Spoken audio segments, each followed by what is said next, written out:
Okay, Yeah. so first I have the F5 official slides, so we will go through them. Okay, and also we will cover the lab. So I think you already know that lab environment. Okay, you are able to see the screen, right?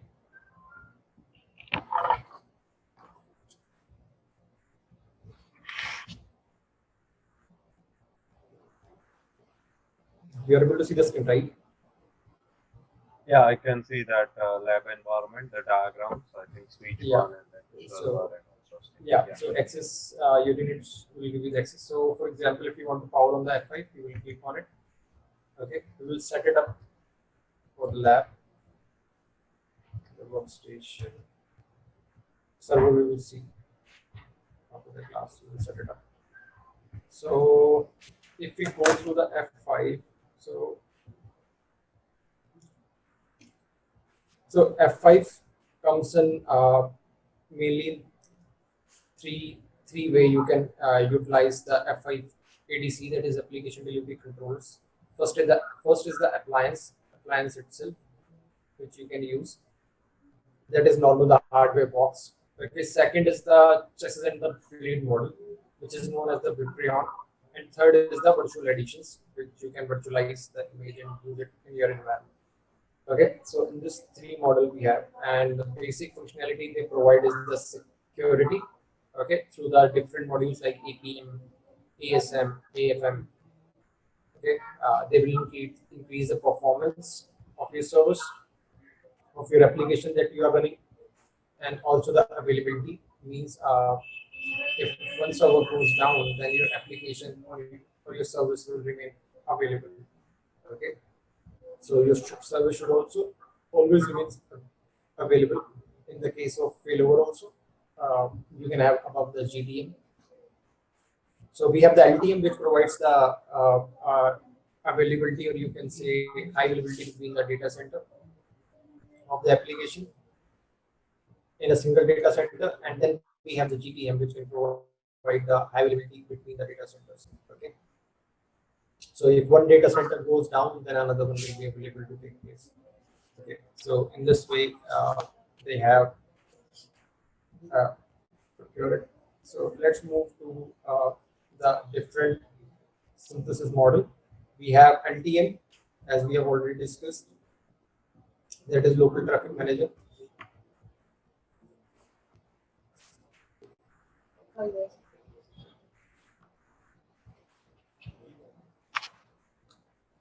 Hemant, are you going to share this slide after that? You have to contact units to get any material that you want. Okay, they will give you a folder which will contain the study material and all the things. Yeah. that you want. Because, sorry, go on. Someone is saying, I think, yeah. So is it audible? What I'm saying now? Yeah. Okay. So thing is like I'm very new to this effect load balancer. So if you are missing some kind of basics and all that, I really need that. Can you let me know, because I don't understand this. I understand only this effect load balancer is kind of load balance taxi. Other than that, I don't have any idea about it. So if you can go through some kind of basics, what is effect load balancer, how things happen on real time things, so that will be much more helpful. Or like it help me to know. Okay, so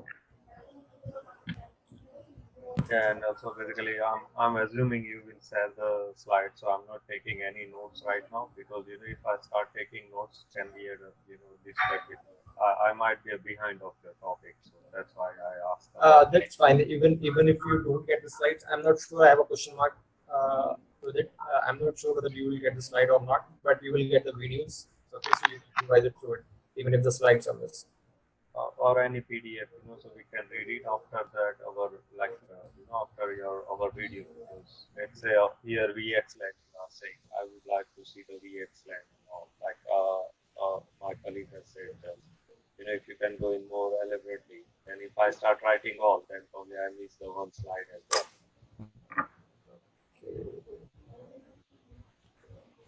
Okay, let me introduce you to the introduction. As Kamaksha has said, he has no idea regarding the load balancer technology. Yeah, yeah, right.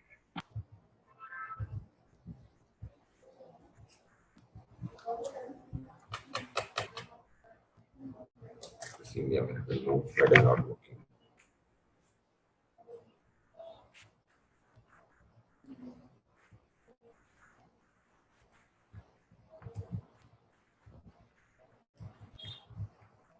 Okay, so here we can say we have the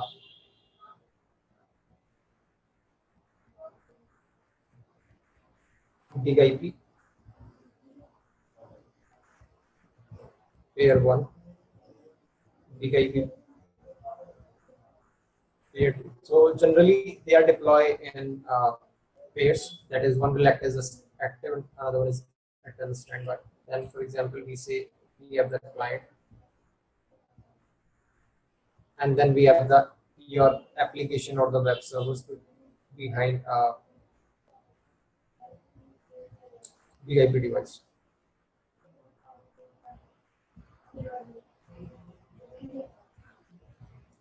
So first of all,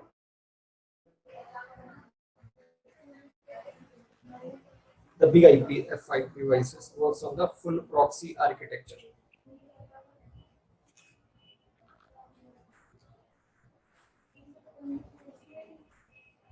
Okay, so what is the meaning of it? The full proxy architecture means your client will have the visibility to the big IP device there. Okay, and big IP to the server, they don't have the visibility what is going behind it. So there are two connections. One is the client side and one is the server side. So the client which is accessing the application or the service will always hit to the big IP. Okay, and the big IP in the back end will call the application service. Okay, so this is the, so what the big IP is doing. So it is sitting in between the client and the server. So whatever the request or the data is going to the servers, it is analyzing it. Okay, and whatever the response is coming from the server, it is also analyzing that. Okay, so what? So it is. This is one of the full proxy architecture. So what we can do is we have the option to optimize the client side connection also and the server side connection also. We can optimize them, modify them, okay, separately. And these are two independent connection. Okay, with, these are two independent, means they don't depend on one another. Okay, so we can set up the parameter of the client side connection differently and the server side connection differently according to our requirement. Okay, that is it. That is the main model on which it works. And if we talk about the increasing the performance, then we have one of the feature which is known as the SSL offloading.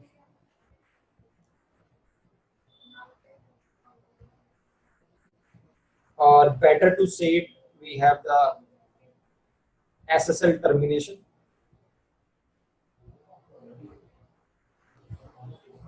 We have the SSL termination. So SSL offloading is one of the feature that it provides under SSL termination. Okay, so what we can do is we can terminate the SSL connection onto the big IP.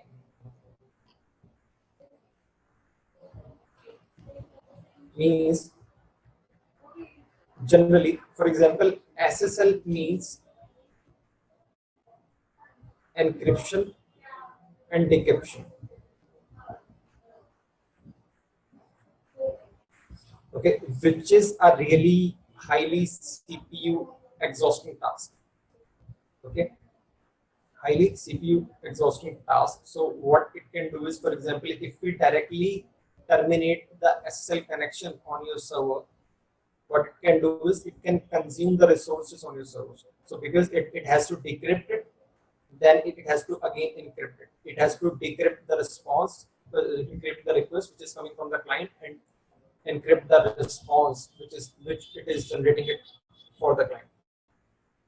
Okay, so what the big IP does is it has a really very highly efficient hardware which has the SSL acceleration card. inbuilt.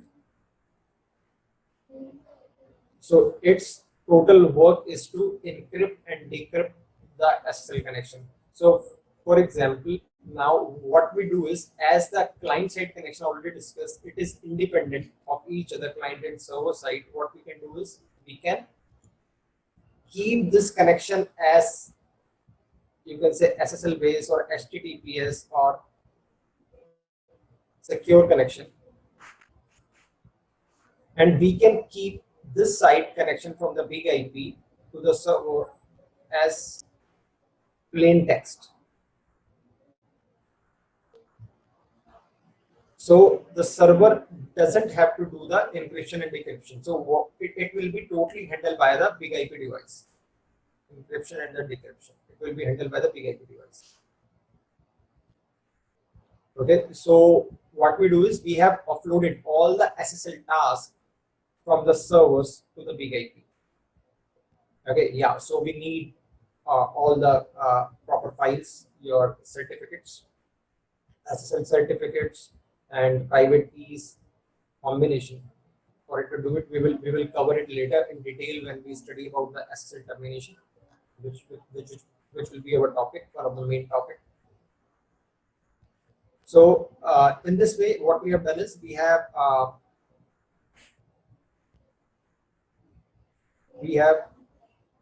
improved the performance of our network. Okay, so that is one of the features. So whatever the, and mostly people know it, that these are the load balancer. Okay, F5. They do the load balancing. There it is. There one of the work. Okay, but they are not the load balancer. They are known as the ADCs, application delivery controllers.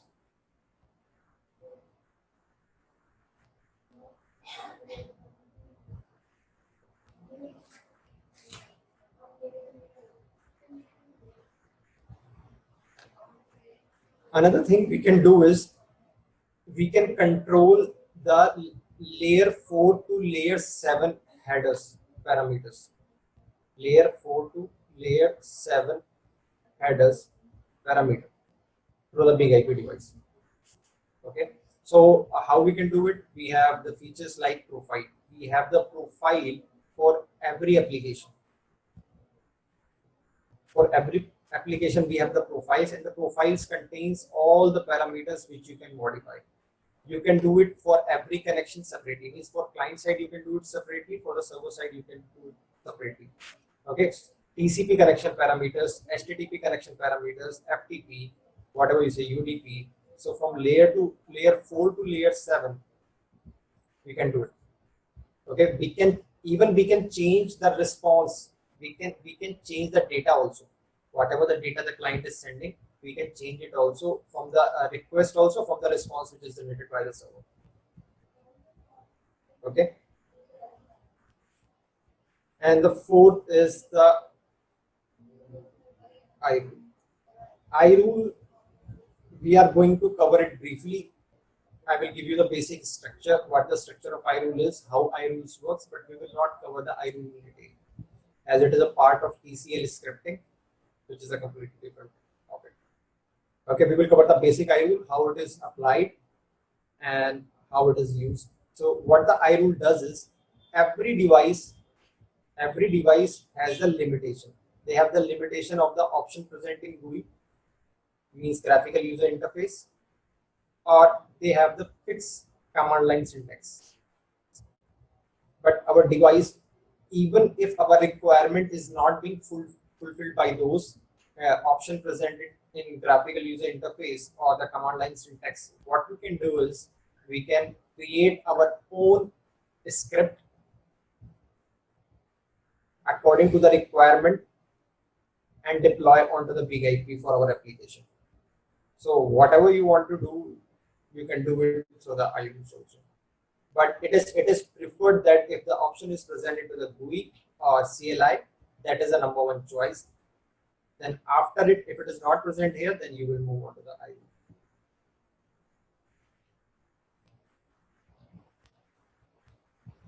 Okay.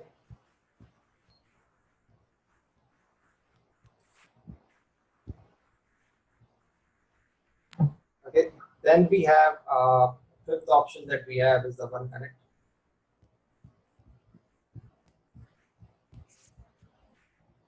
So let's go to one connect a little bit in detail.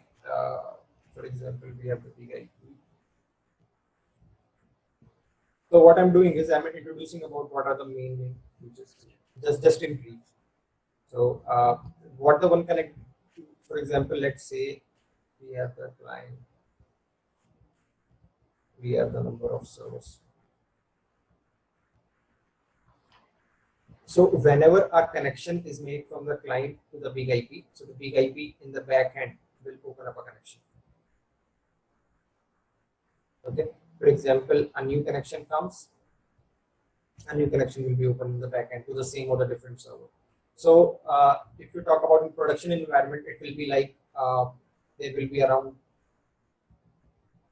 thousands of connections per minute opening and closing.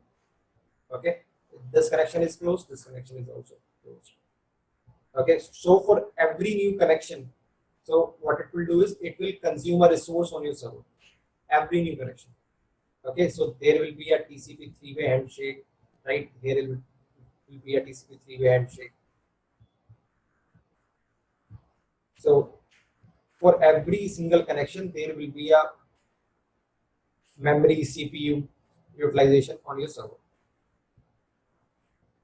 right? So what the one connect do is if your client side connection is closed, so it doesn't close your server side connection. This connection remain open. For what time we can set it out? We can customize the time for up to what time we can set it up. Okay, so that is done by one connect. So how it will help? Let's say a new connection comes in, okay, and this connection big IP decided according to the its method load balancing algorithm that it want to send this connection to server number 2. Okay, right? But what the big IP it has done previously, it doesn't close the connection to the server. So already a open connection is present. It doesn't has to start from the scratch from the three-way handshake. Okay, it simply has to send the data. So in this way, it has optimized the use of the use of the resources on your servers. Okay, increase the performance. Okay, so that is also one of its features. So we will study them in detail, right? So these are in brief what we can do, how it works, what is the full proxy architecture, right? What the full proxy is, maintaining two different connection, right? I rules and all that. So we will study them in detail. Just a brief about them. Yeah, Kamaksha, any question you have regarding it? No, it's really good. Like it's good to you. Like I understood a lot of things. But another thing is like you say it's a load balancer, and then you say something application control or something like that. Yeah, application delivery controllers. So load balancing, it's one of its work. So these devices are known as application delivery controllers. Okay. So Big IP is just like a physical kind of device, right? It's not on cloud and all that, right? No, it is present. Big IP, yeah. If I particular say the big IP, it is the hardware box. Then it comes in chassis grade model, which is Viprion, and we also have the virtual edition, which you can deploy in cloud, so we virtualize environment. Okay. So these all are features of fully proxy architecture, SSL uploading, this like iRule and all these iConnect. So these all Yeah, are features of that. yeah. These are one of some of its features.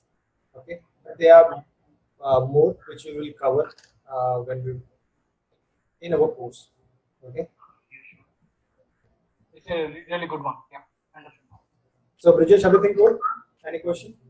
Yeah, all good. Yeah. Yeah, I mean, I have a question, but you said that we'll cover on later, like SSL certificate and all those things. So that's fine. Time being is all good. Yeah. Yeah. So I think we have to do that. So let's move to our slides which we were discussing. Uh,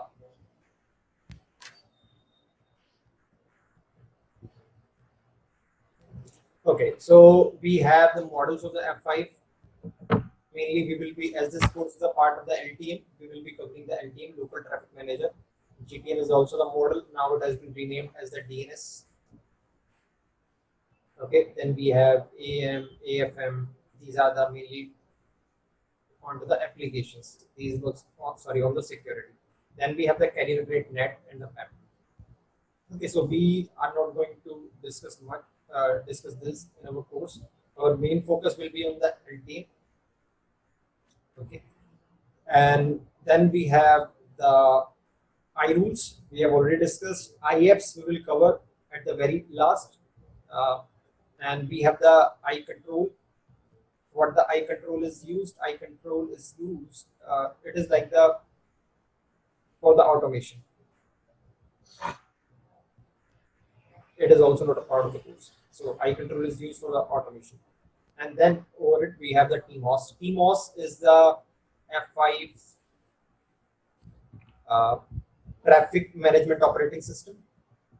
They have their proprietary operating system which they are running on their big IP or their application delivery controllers. Really awesome. Presently, latest in our lab, what we will be covering is 12.1.2. Okay, almost the operating system is almost the same. So uh, in the market, there is 14 also, but 12 is stable, quite a stable one. So we will be working on it. Okay, so F5 synthesis. Sorry, before moving to the next one, Yeah. we want to go back. Yeah, if you don't mind, like, just want to say about AM, AFM, just like, the one line kind of thing. So I understood we are not covering, but at least, this, why, like, the four round of circle, which is only part of a security. But what is AFM? What is APM? Like, why it's need F5 or why it's required on F5 kind of thing. I mean, what is the main function of the AM, let's say? If you don't mind, you know, the AAM, AFM, APM, ASM, while those are in your slides. So, Yeah, these are in the slides, but actually I also don't know much about them because I haven't touched them and I'm not the guy of the security. So yeah, so I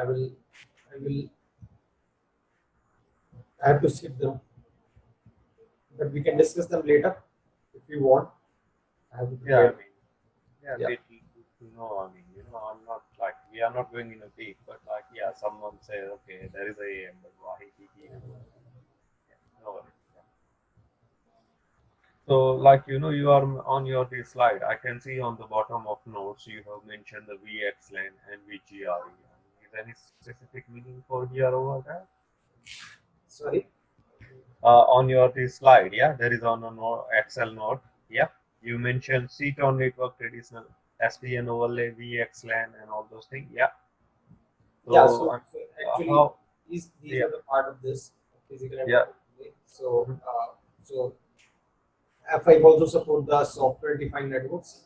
So mhm. whatever the things you will see into the Nexus, that is VXLAN, uh, all the things are being supported through the F5 also. Even if you will say it also supports the routing, Mhm, mhm. all the routing protocols, OSPF, BGP, EIGR. I wouldn't say EIGRP, but OSPF and BGP I have seen. It's being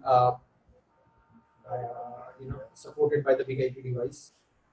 Okay, Yeah. So, so that it can be integrated to the other Cisco devices and the switches, because yeah. definitely you would have to use them in network and you will see them connected to the switches and the routers. So, like in our presentation, will ever come across on our in lecture, will ever come the VXLAN? I mean, like the how we can, No, we are just VXLAN. we You will mentioned we that. will we will not be covering the even we will not be covering the OSPF and the BGP. No, that's understandable. Yeah, but I thought there is a note. So, what is it like? It's a curiosity. Like, if they have mentioned VXLAN, why and how it's relevant. So basically, as it is the very basic course, so we will be mostly covering the features related to the F5. Okay, mainly related to the application deliveries. So we will not go beyond it. Yeah, no problem.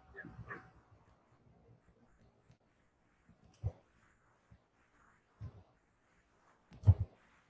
Okay, then we have the different models of the F5.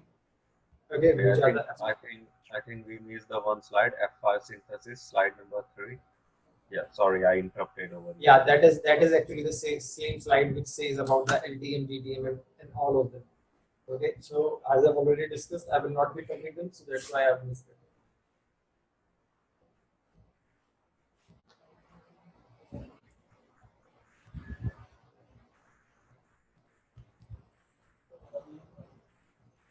Okay, so I will not be covering these slides regarding the F5 synthesis.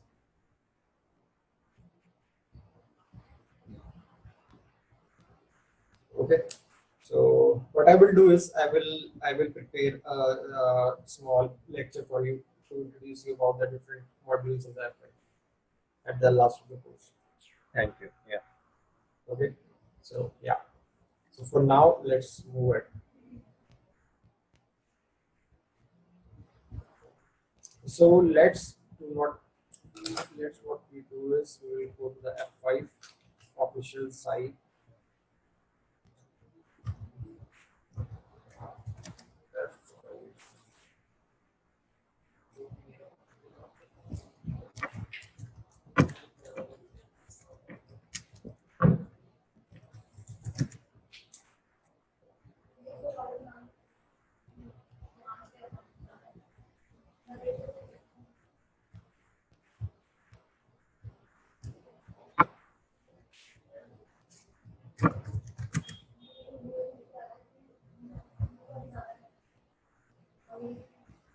So these are the oldest one.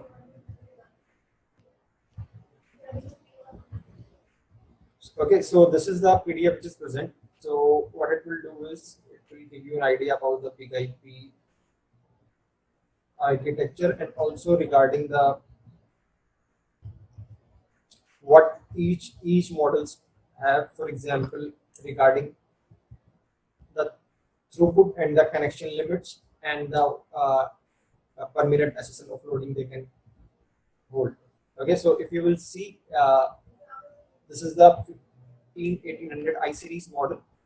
Okay, so if you will see, it can process up to layer 7 requests per second, 10 million layer 7 requests, layer 4 connection, 4.2 millions, layer 4 HTTP requests, which is 35 million, and all the parameters are already defined. So you can go through this sheet, and main thing you can do is it supports hardware compression? Yes. If you will see onto this series, it doesn't support it. Hardware compression and decompression. Okay, so software architecture regarding the memory, and there will be one more important field, which is the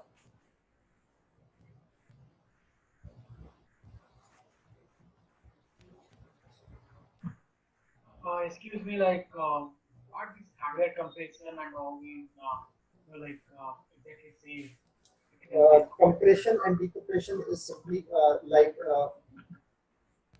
for example, you can compress that data which is flowing onto your network through the big IP device, means that the responses and the request you can compress and decompress it. Okay, so there are two types of support. One is a software based, one is a hardware based. So some of the models of the big IP support the hardware based component, means they have the separate dedicated hardware to support the compression and the decompression, and some don't. So can you go through these all components that you use in hardware compression and DDoS? Sorry.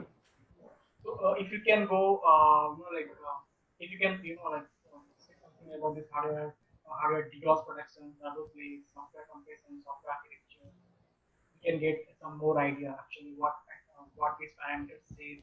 So, Can you speak a little bit louder? yeah, yeah. So like over here, what we see is like hardware compression is there some 60 degrees. FIPS. Hardware compression is the part of your course, so we will also discuss it later.